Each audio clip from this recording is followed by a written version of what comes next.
بسم الله الرحمن الرحيم.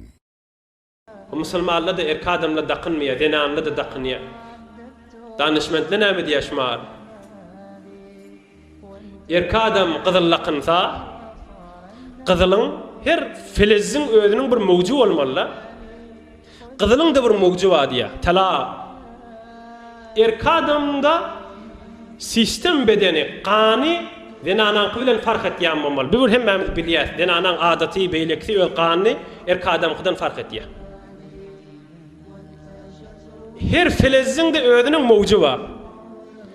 Qızılın mevcu İrkadamın qan tawlid etýän faaliýetini tömmel etýär diýe, kemhuni getirýär diýe. Ondan üçin Erkadam daqynmasyn diýe professorlar.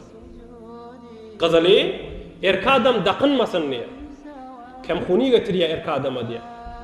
Emme denanyda aks bolsa aks, ýokda tenzim eder diýe. Emme derer ýetirmez diýe.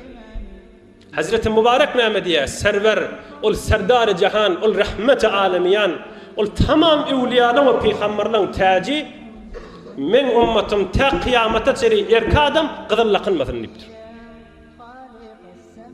Hudaý Taala Kur'an-ı Kerim'de näme diýär? Men amile salihan min zekerin aw unsa we huwa mu'min felenuhyiyennehu hayatan tayyibah. Her kim ameli salihda peýgamberin Hudaý Taala'nın buyrugy bilen bolsa behterin zindegini bereýin dipdir. Kim ilimden habary bary? Kim teknolojikden habary bary? Emma şmahal ve alam cihani hemme da halk eden Allah Taala peygamberimin gursagyna goýuwati we o da tamam rahmet bolup dünýä boýunça musulman kafir sözüni eşitdirwati.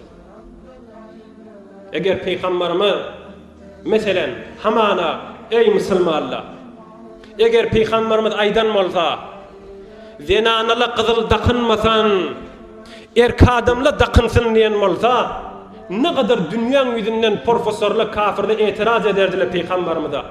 İştiva zat bidip yerli yerden iştiva bi bir keşfeden adamın tersine gelýär. Erkadama qızılla qynmaly diýipdir. Kemhuni getirýär.